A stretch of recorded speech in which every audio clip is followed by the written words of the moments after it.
ഇന്നലെ നിർത്തിയോടത്ത് തന്നെ തുടങ്ങാം. ഞങ്ങൾ പോയത് വേറെ എങ്ങോട്ടേക്കുമല്ല, വർക്കല വരയ്ക്ക് ഞങ്ങൾ പോയിട്ടുള്ളൂ. എന്തുകൊണ്ടാണ് വർക്കല എന്നല്ലേ? ഇത്രയും ചൂടും ഗ്യാസിൻ്റെ ക്ഷാമവും ഒക്കെയുള്ള ഈ സമയത്ത് എന്തുകൊണ്ട് വർക്കല വരെ പോയി എന്ന് ചോദിച്ചാൽ അതിനുള്ള ഉത്തരാണ്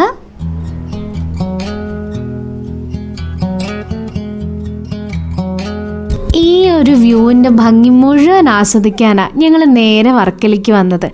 അല്ലാതെ ഞങ്ങളുടെ പേരൻസ് ഞങ്ങളോട് കാശ്മീരൊന്നും പോകണ്ടെന്ന് പറഞ്ഞിട്ടല്ല.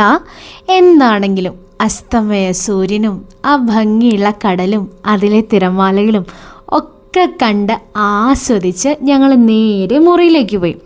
ഡ്രസ്സൊക്കെ ചേഞ്ച് ചെയ്ത് ഇന്നത്തെ മാസ്റ്റർ ഐറ്റ്നറി ഞങ്ങളെല്ലാവരും ലുക്ക് ഫോർവേഡ് ചെയ്ത, എല്ലാവരും ഈ മൊമെൻറ്റ് തീരല്ലേന്ന് ആഗ്രഹിച്ച സമയം, ഞങ്ങളെല്ലാവരും പൂളിൽ സ്പെൻഡ് ചെയ്ത സമയം. എന്താ അല്ലേ, എത്ര പെട്ടെന്ന് ഒരു ദിവസം തീർന്നു പോയത്.